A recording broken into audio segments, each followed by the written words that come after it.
Et malgré tout, plus de 3 ans pour produire le film, ça reste très long. Encore une fois, cela vient du perfectionnisme de Walt, qui sait qu'il doit présenter un film admirable. Il en devient colérique et fait tourner ses équipes en bourrique. Il n'est jamais satisfait. La pomme n'est pas assez rouge, trop peu appétissante, les nains pas assez expressifs, les animaux trop peu réalistes. Ses collaborateurs n'en peuvent plus. Voilà 2 ans qu'il travaille sur le projet. Nous sommes en novembre 1936 et aucune scène n'est finalisée. Et pendant ce temps, son frère Roy s'arrache les cheveux pour boucler les budgets. Oui, justement, tu en parles du budget. Qu'en est-il pour un tel film ? Le budget prévisionnel était de 250 000 $.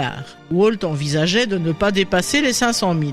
En 1936, il est passé à près de 1,5 million, si bien que la Bank of America, à qui les Disney doivent déjà 1 million, ne veut plus investir. Roy persuade alors son frère de présenter les rushs du film à Joseph Rosenberg, le directeur de la banque, qui va quitter les studios sans un mot. Dans sa voiture, il aurait déclaré « Ce truc va faire un paquet d'argent ». Et dès le lendemain, un nouveau crédit était accordé. Bon, s'il dit ça, on peut dire que c'est un bon signe de succès. Et bien pourtant, à Los Angeles, le projet est appelé la folie de Disney. On engage les paris. À 10 contre 1, le film ne sera pas prêt pour le 21 décembre 1937, date à laquelle le tout Hollywood a été convié pour assister à la première. Et pourtant, ce 21 décembre 1937, la présentation a bien lieu. Elle a lieu devant ce que Cary Grant qualifiera de l'annuaire des célébrités de l'époque. Une foule de près de 30 000 anonymes s'est pressée devant le Cartier Circle Theatre, déjà complet.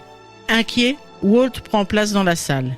Mais lorsque les lumières se rallument, il assiste à sa première standing ovation. Et la suite, on la connaît, une sortie internationale l'année suivante et en 1939, un Oscar d'honneur sous forme d'une grande et de 7 petites statuettes.